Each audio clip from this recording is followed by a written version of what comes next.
बिस्मिल्लाहिर्रहमानिर्रहीम, अस्सलाम वालेकुम। एवन टीवी की न्यूज स्टूडियो से मैं हूं अलीशा वासी। शामिल करेंगे न्यूज हेडलाइंस। इस्लामाबाद में फौज बुलाएगी, सिक्योरिटी सराय का कहना है कि शरपसंदों ने गाड़ी रेंजर्स एहलकारों पर चढ़ा दी। 4 रेंजर्स एहलकार शहीद, 5 जख्मी। पुलिस के जवान शदीद जख्मी पुलिस एहलकारों की तादाद 19 हो गई। 4 एहलकारों को गोलियां लगी। एसपी की हालत तशवीशनाक।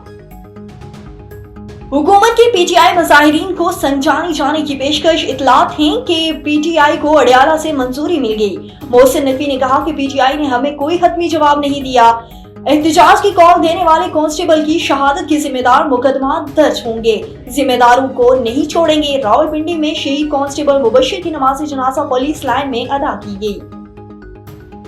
एहतजाज में दफा 144 के नफाज में 3 रोज के लिए तोसी। एहतजाज जलसे जुलूसों, रैलियों और धरनों पर पाबंदी। इस्लामाबाद, रावलपिंडी और मरी में तमाम तालीमी इदारे मुकम्मल तौर पर बंद रखने की हदायत। बेलारूस के सदर की 3 रोजा दौरे पर पाकिस्तान आमद। वज़ीर आज़म शहबाज शरीफ और आला हुकाम से मुलाकातें शेड्यूल। मुख्तलिफ शोबों में ताउन की नई राहें तलाश। न्यूज स्टूडियो से फिलवक्त के लिए इतना ही। मजीद खबरों और अपडेट्स के लिए देखते रहिए A1 TV। A1 TV, सब पे नजर, अंदर की खबर।